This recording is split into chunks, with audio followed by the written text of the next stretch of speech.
आज के वीडियो में हम सबमर्सिबल स्टार्टर और बोरवेल स्टार्टर कंप्लीट कनेक्शन किस तरह किया जाता है, सबमर्सिबल स्टार्टर में M-K1 ड्यूअल स्टार्टर कनेक्शन किस तरह किया जाता है, starting capacitor, running capacitor, ampere meter, volt meter, indicator, start push button, stop push button, हर एक कंपोनेंट्स का प्रॉपर कनेक्शन किस तरह किया जाता है, हर एक कंपोनेंट्स की वर्किंग किस तरह होती है, हर एक कॉन्सेप्ट को हम प्रैक्टिकली भी सीखने वाले हैं एवं हर एक कंपोनेंट्स का कनेक्शन हम ड्राइंग के जरिए भी सीखने वाले हैं, जिससे हमारे सारे डाउट क्लियर हो सके। चलिए वीडियो स्टार्ट करते हैं और सबसे पहले हम समझ लेते हैं सबमर्सिबल स्टार्टर में हमें कौन कौन से कंपोनेंट्स दिए गए होते हैं। तो सबसे पहले आप देख सकते हैं हमारे पास एक M-K1 ड्यूअल स्टार्टर है। इस M-K1 ड्यूअल स्टार्टर में यह ओवरलोड रिले होता है, यह कॉन्टेक्टर होता है और यह एनवीसी कॉइल होती है जो कि 220 वोल्ट पर ऑपरेट होती है। जब एनवीसी कॉइल में सप्लाई आती है तो हमारा कॉन्टेक्टर ऑपरेट होता है।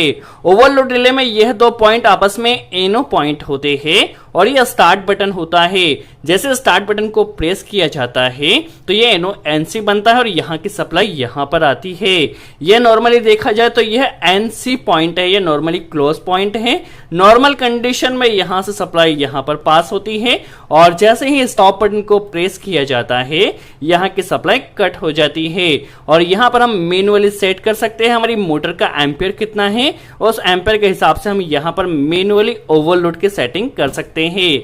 यह कॉन्टेक्टर का पोर्शन है। देखिए यहाँ पर जब हम L1, L2, L3 कनेक्ट करते हैं, जब हमारी एनवीसी कॉइल में सप्लाई आती है और हमारा कॉन्टेक्टर ऑपरेट होता है तो यहाँ की सप्लाई यहाँ से निकलती है, L1, L2 एंड L3 यहाँ से निकलती है जो कि हमारे मोटर टर्मिनल्स में जाते हैं और ये यहाँ पर एनो पॉइंट होता है। जिस तरह कॉन्टेक्टर में एनो होता है उसी तरह यहाँ पर भी एक ऑक्सिलरी पॉइंट एनो दिया गया है। तो हमारी एनवीसी कॉइल ऑपरेट होती है और हमारा स्टार्टर स्टार्ट होता है तो स्टार्ट होने पर यह वाला एनो पॉइंट और ये आपस में एनसी हो जाते हैं जिसके कारण हमें होल्डिंग मिलती है। यहाँ पर हमने दो रनिंग कैपेसिटर कनेक्ट किया है क्योंकि हमारे पास 2 HP की सबमर्सिबल मोटर है जिसके लिए जो कैपेसिटर की रेटिंग है हमें एक 36 माइक्रोफेरेड का कैपेसिटर कनेक्ट करना है और एक 50 माइक्रोफेरेड का कैपेसिटर कनेक्ट करना है। आप यहाँ पर देख सकते हैं हमारे पास एक 50 या 50 माइक्रोफेरेड का कैपेसिटर है और एक 36 माइक्रोफेरेड का कैपेसिटर है जो कि रनिंग कैपेसिटर। हमने दो रनिंग कैपेसिटर यहाँ पर कनेक्ट किया है। स्टार्टिंग कैपेसिटर में बात की जाए तो 200 to 250 माइक्रोफेरेड का हमने यहाँ पर एक स्टार्टिंग कैपेसिटर कनेक्ट किया है। जो स्टार्टिंग कैपेसिटर होता है जब मोटर को स्टार्ट किया जाता है ओनली तभी वर्किंग में होता है, बट जो रनिंग कैपेसिटर होता है उसका फंक्शन फुल टाइम तक होता है। जब तक हमारी मोटर रन करती है तब तक रनिंग कैपेसिटर वर्क करता है।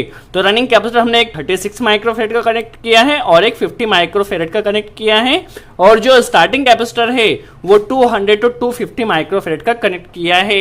यहाँ पर हमने एक एम्पियर मीटर कनेक्ट किया है जिससे हमें पता चलता रहेगा हमारे मोटर के द्वारा कितना करंट लिया जा रहा है। एक वोल्ट मीटर कनेक्ट किया है। वोल्ट मीटर को ऑपरेट करने के लिए PVB स्विच कनेक्ट किया है। जब हमें स्विच को ऑन करते हैं तभी हमारा वोल्ट मीटर यहाँ पर शो करता है कितना वोल्टेज आ रहा है। वोल्ट मीटर को कंटिन्यू हम रनिंग कंडीशन में नहीं रखते हैं। जब इस बटन को पुश किया जाएगा तभी यह बताएगा यहाँ पर कितना वोल्टेज आ रहा है। एक हमने यहाँ पर एक ऑन इंडिकेटर कनेक्ट किया है जो कि हमें बताता रहेगा हमारे स्टार्टर में सप्लाई आ रही है। एक स्टॉप पुश बटन कनेक्ट किया है और एक स्टार्ट पुश बटन कनेक्ट किया है।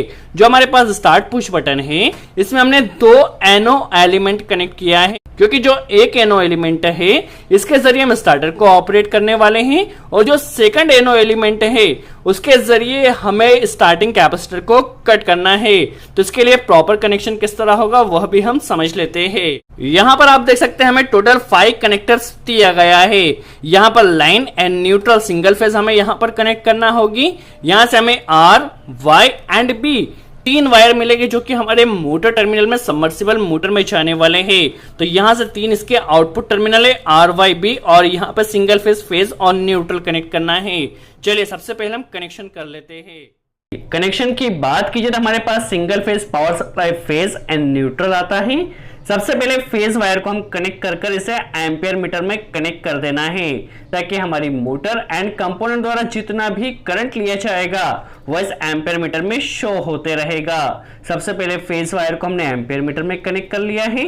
अब एम्पियर मीटर के आउटपुट में हमें 3 वायर कनेक्ट करना है। जो पहला वायर होगा वो वोल्ट मीटर के लिए पीवीबी स्विच में जाएगा। देखिए यहाँ पर जब इस स्विच को प्रेस किया जाए तब हमारे वोल्ट मीटर में कितना वोल्टेज आ रहा है शो होगा।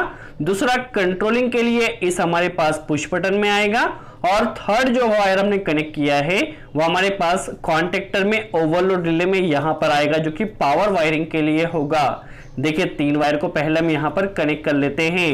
अब कंपोनेंट एंड मोटर के द्वारा जितना भी करंट लिया जाएगा वह इस एम्पियर मीटर में शो होगा। देखिए पीवीबी स्विच में हमने फेज वायर कनेक्ट कर दिया है और इसके आउटपुट में हमें देखिए एक वायर कनेक्ट कर लेना है।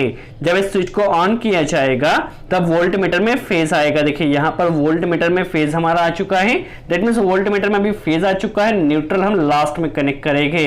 देखिए वोल्ट मीटर में और पीवीबी स्विच का कनेक्शन यहाँ पर हो चुका है।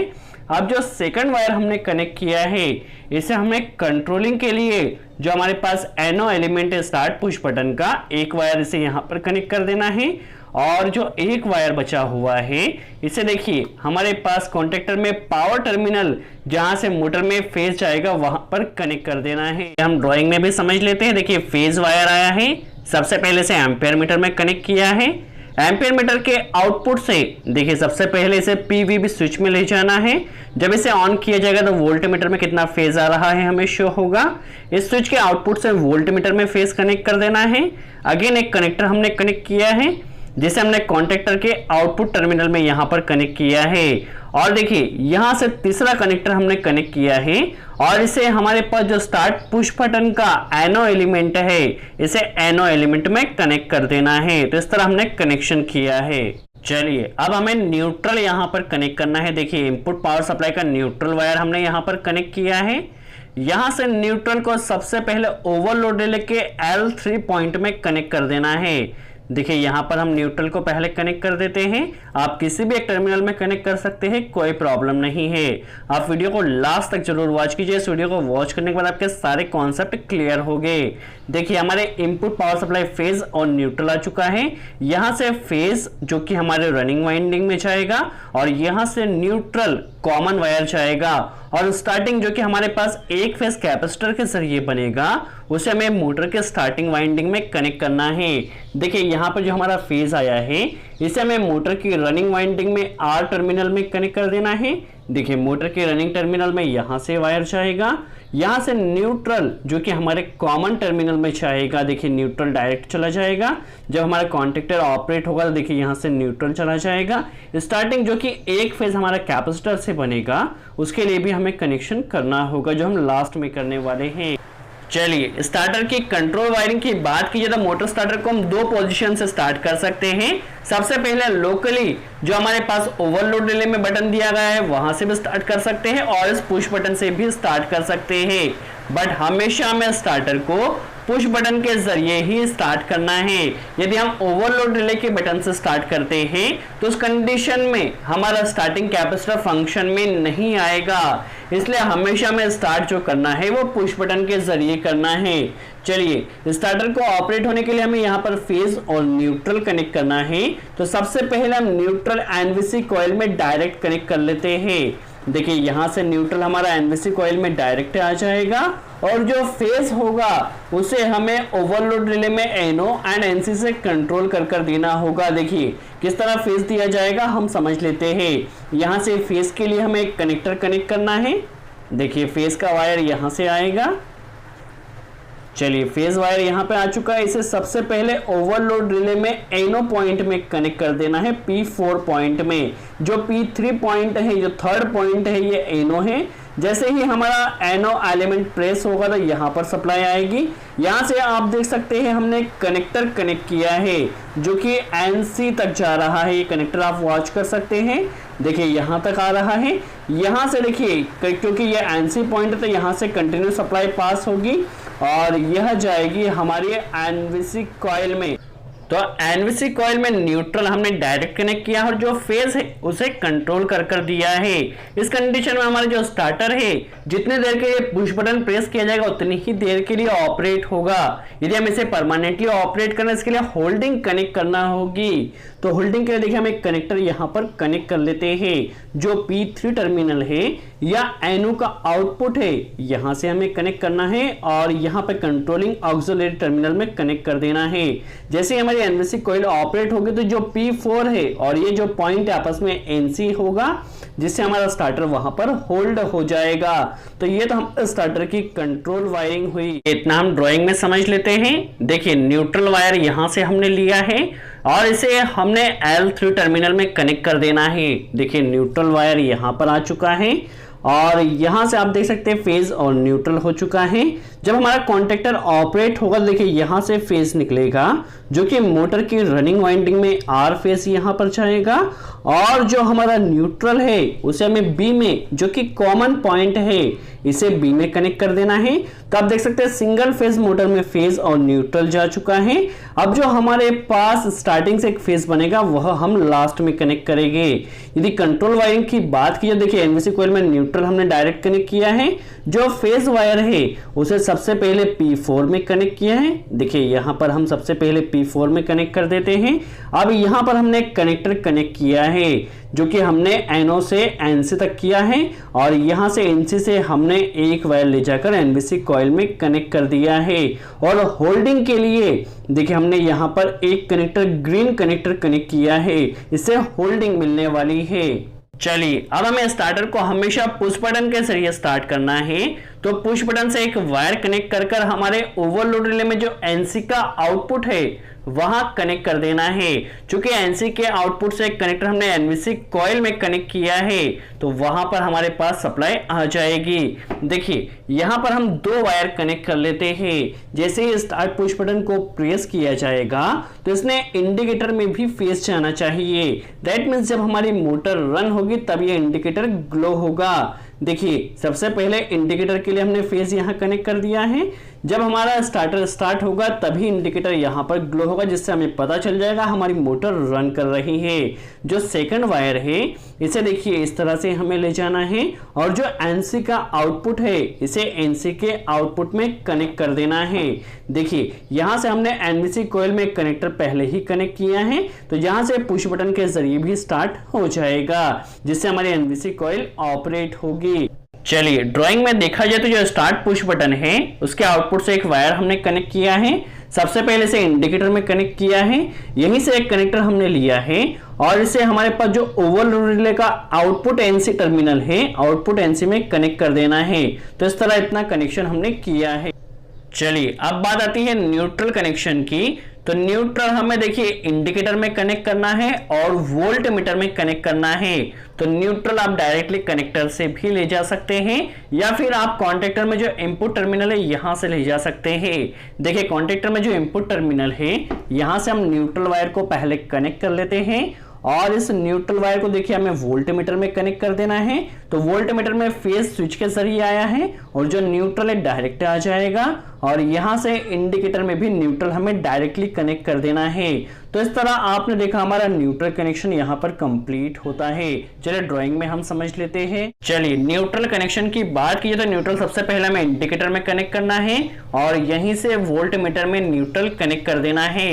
तो जस्ट दो ही कंपोनेंट में हमें न्यूट्रल का कनेक्शन करना। चलिए अब हम रनिंग कैपेसिटर कनेक्शन किस तरह किया जाएगा समझ लेते हैं। देखिए हमारे पास दो रनिंग कैपेसिटर है तो सबसे पहले दोनों को हमें पैरेलल इस तरह से कनेक्ट कर लेना है। देखिए रनिंग कैपेसिटर को दोनों को सबसे पहले पैरेलल हमने कनेक्ट कर लिया है और इन्हें आप डायरेक्टली ओवरलोड रिले में पावर टर्मिनल में भी कनेक्ट कर सकते हैं या आप कनेक्टर के जरिए कनेक्शन करना चाहे तो कनेक्टर में भी कनेक्ट कर सकते हैं। तो देखिए सबसे पहले हमें कैपेसिटर में एक फेज वायर कनेक्ट करना होता है और एक कैपेसिटर का आउटपुट होता है जो कि हमें मोटर में लेकर जाना है। तो देखिए अभी हमने क्या किया है दोनों वायर को यहां पर कनेक्टर में अच्छे से टाइट कर लेना है। देखिए कैपेसिटर में जो हमने दो वायर लिए उन्हें पैरेलली कनेक्ट करने के बाद कनेक्टर में यहां पर हमने कनेक्ट कर लिया है। अब देखिए यहां पर हमें जो कैपेसिटर में एक फेज वायर कनेक्ट करना है और एक कैपेसिटर का आउटपुट होगा, तो देखिए यहां पर हमें सबसे पहले फेज वायर कनेक्ट कर लेना है। चलिए यहां पर हम एक कनेक्टर ले लेते हैं जिससे फेज हमारे कैपेसिटर में आ जाएगा। देखिए फेज वायर को हमें यहां पर कनेक्ट कर लेना है जो हमारा सेकंड टर्मिनल है, जिससे कैपेसिटर में दोनों कैपेसिटर में फेज आ जाएगा। और जो उसका अगेन थर्ड टर्मिनल है उससे हमें जो हमारे पास कॉन्टेक्टर में सेकंड टर्मिनल है वहां कनेक्ट कर देना है। देखिए इस तरह से यहां पर देखिए सबसे पहले कनेक्टर कनेक्ट किया है और इसे हम फेज में जो L1 पॉइंट है कनेक्ट कर देना है, जिससे हमारे कैपेसिटर में यहां पर फेज आ जाएगा। अब जो कैपेसिटर का आउटपुट है उसके लिए कनेक्टर हमें कनेक्ट करना है थर्ड टर्मिनल में और इसे ले जाकर जो हमारा स्टार्टिंग फेज जो बनने वाला है उसे हमें सेकंड टर्मिनल में कनेक्ट कर देना है, जो कि मोटर में जाएगा। यहां से स्टार्टिंग फेज जो कि स्टार्टिंग टर्मिनल में कनेक्ट होगा। देखिए इस तरह से हमारा रनिंग कैपेसिटर कंप्लीट होता है। देखिए यदि आप कनेक्टर नहीं लगाना चाहते हैं तो इस तरह से डायरेक्ट रनिंग कैपेसिटर के एक वायर को फर्स्ट टर्मिनल में कनेक्ट कर दीजिए और जो सेकंड टर्मिनल है उसे आप स्टार्टिंग पॉइंट में सेकंड टर्मिनल में यहां पर कनेक्ट कर दीजिए। यदि आप कनेक्टर नहीं करते तो इस तरह से डायरेक्ट कनेक्शन भी कर सकते हैं। चलिए अब हमें स्टार्टिंग कैपेसिटर कनेक्शन करना है और स्टार्टिंग कैपेसिटर तभी तक रन होना चाहिए जितने टाइम तक हम पुश बटन को प्रेस करते हैं। देखिए इसमें हमें दो वायर्स आए हैं, एक वायर में हमें फेज कनेक्ट करना है जिससे हमारे पास स्टार्टिंग कैपेसिटर में फेज आ जाएगा। तो इसके लिए आप डायरेक्टली यहां पर भी फेज कनेक्ट कर सकते हैं या यहां पर जो कनेक्टर में आपके पास फेज आ रहा है जो कि आपने कॉन्टेक्टर से लिया है यहीं पर आपको कनेक्ट कर देना है। चलिए यहां पर फेज के लिए हम यहां पर कनेक्ट कर दे रहे हैं जिससे हमारे पास स्टार्टिंग कैपेसिटर में यहां पर फेज आ जाएगा। देखिए स्टार्टिंग कैपेसिटर में फेज आ चुका है। अब स्टार्टिंग कैपेसिटर तभी तक रन होगा जब तक हम पुश बटन को प्रेस करते हैं। तो स्टार्टिंग कैपेसिटर का जो दूसरा वायर है उसे हमें NO एलिमेंट में कनेक्ट कर देना है। देखिए NO एलिमेंट में से कनेक्ट कर लेना है और NO एलिमेंट का जो आउटपुट होगा उसे ले जाकर हमारे पास जो स्टार्टिंग फेज बना है वहां कनेक्ट कर देना है। चलिए इसका आउटपुट हम ले लेते हैं। जो हमारा स्टार्टिंग कैपेसिटर है जितने टाइम के लिए हम पुश बटन को प्रेस करते हैं उतनी टाइम तक ही जस्ट रन होगा। देखिए यहाँ पर एक कनेक्टर हम पहले कनेक्ट कर लेते हैं। इसे आप डायरेक्टली ले जाकर कॉन्टेक्टर में भी कनेक्ट कर सकते हैं सेकंड टर्मिनल में, या यहाँ से कनेक्टर से आपका वायर जा रहा है तो यहां से भी आप कनेक्ट कर सकते हैं। तो आपने देखा हमारे पास यहाँ पे स्टार्टिंग कैपेसिटर का कनेक्शन भी हो चुका है। स्टार्टिंग कैपेसिटर तभी तक रन होगा जितने टाइम तक के लिए हम पुश बटन को प्रेस करते हैं। चलिए इसका कनेक्शन हम ड्राइंग में समझ लेते हैं। सबसे पहले हमें स्टार्टिंग कैपेसिटर में फेज कनेक्ट करना है। तो जो रनिंग कैपेसिटर में फेज के लिए वायर आया यहीं से हमने कनेक्टर कनेक्ट कर लिया है। देखिए जिससे स्टार्टिंग कैपेसिटर में भी फेज आ चुका है। अब स्टार्टिंग कैपेसिटर का जो सेकंड टर्मिनल है इसके आउटपुट से हमें एक वायर लेना है और इसे NO एलिमेंट में कनेक्ट कर देना है। जैसे NO एलिमेंट को प्रेस किया जाएगा तो इसे ले जाकर हमें कॉन्टेक्टर के सेकंड टर्मिनल में कनेक्ट कर देना है।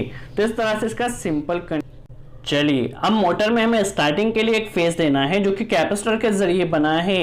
तो इसे देखिए कैपेसिटर के जरिए जो फेज बना है वो सेकंड टर्मिनल में आ रहा है। इसे हमें देखिए एक वायर कनेक्ट किया है और इसे सेकंड टर्मिनल में कनेक्ट कर देना है, जो कि हमारे मोटर टर्मिनल में स्टार्टिंग फेज यहां से स्टार्टिंग टर्मिनल में कनेक्ट हो जाएगा। तो देखिए हमारे पास मोटर टर्मिनल में R, Y and B that means common, starting and running के लिए तीन वायर यहां से जा चुके हैं। स्टार्टिंग कैपेसिटर तभी तक रन होगा जितने टाइम तक हम पुश बटन को प्रेस करते हैं और हमेशा हमें स्टार्टर को जो स्टार्ट करना है वो पुश बटन के जरिए करना है, कभी भी ओवरलोड रिले के बटन के जरिए नहीं करना है। अदरवाइज आपका स्टार्टिंग कैपेसिटर फंक्शन में नहीं आएगा जिससे आपकी मोटर पे काफी ज्यादा लोड पड़ेगा। तो आपको हमेशा मोटर को जो स्टार्ट करना है वो स्टार्टिंग पुश बटन के जरिए ही करना है और कम से कम आपको 2 to 4 सेकंड के लिए उसे प्रेस कर कर रखना है। जब आप मोटर स्टार्टर को स्टार्ट करते हैं तो कम से कम आपको 2 सेकंड के लिए उसे प्रेस कर कर रखना है, तभी आपका जो स्टार्टिंग कैपेसिटर है वो फंक्शन में आ पाएगा। देखिए आपको इसके ऊपर दिया भी दिखाया है 2 सेकंड के लिए आपको प्रेस करना है। अब मोटर के द्वारा जितना भी करंट लिया जा रहा है वो आपको एम्पीमीटर में शो होगा और जैसे आप इस पीवीबी स्विच को प्रेस करते हैं तो कितना वोल्टेज आ रहा है आपको यहां पर शो होगा। वोल्ट मीटर तभी वर्क करे जब आप पीवीबी स्विच को प्रेस करते हैं। देखिए इस स्टार्टर में जो स्टॉप पुश बटन का फंक्शन है वो मैकेनिकली दिया गया है। देखिए जब स्टॉप पुश बटन को प्रेस किया जाएगा तो उस कंडीशन में देखिए ये बटन प्रेस होगा, देखिए मैकेनिकली जैसे पुश बटन को प्रेस किया जाएगा देखिए मैकेनिकली यहां पर स्टॉप हो जाएगा, जिससे हमारा स्टार्टर मैनुअली स्टॉप हो जाएगा। बट यदि आप वायरिंग कर किसी एनसी एलिमेंट के जरिए कनेक्शन करना चाहते हैं तो किस तरह से कनेक्शन होगा हम समझ लेते हैं। इस स्टार्टर में हमें डायरेक्टली हमारा स्टॉप पुश बटन वर्क करता है। यदि आप मैनुअली कनेक्ट करना चाहते हैं तो सबसे पहले एक कनेक्टर आपको यहां से रिमूव कर देना है। देखिए कनेक्टर हमने रिमूव कर लेना है और जो एनो का आउटपुट टर्मिनल है वहां पर एक कनेक्टर हमने कनेक्ट करना है और इसे ले जाकर स्टॉप पुश बटन में कनेक्ट कर देना है। देखिए स्टॉप पुश बटन में कनेक्ट हो चुका है और इसी के आउटपुट से जो एनसी का इनपुट टर्मिनल है वहां पर कनेक्ट कर देना है। देखिए इस तरह से आपको एक कनेक्टर यहां पर कनेक्ट कर देना है।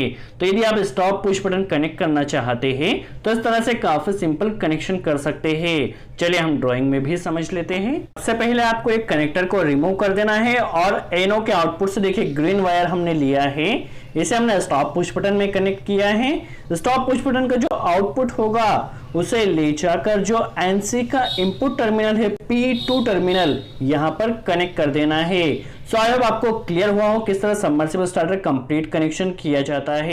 यदि वीडियो अच्छा लगा तो लाइक का बटन जरूर प्रेस करें, कोई डाउट हो तो कमेंट्स में जरूर पूछे और आपने हमारे चैनल को सब्सक्राइब नहीं करा सब्सक्राइब जरूर कर ले। सो आज के लिए इतना ही।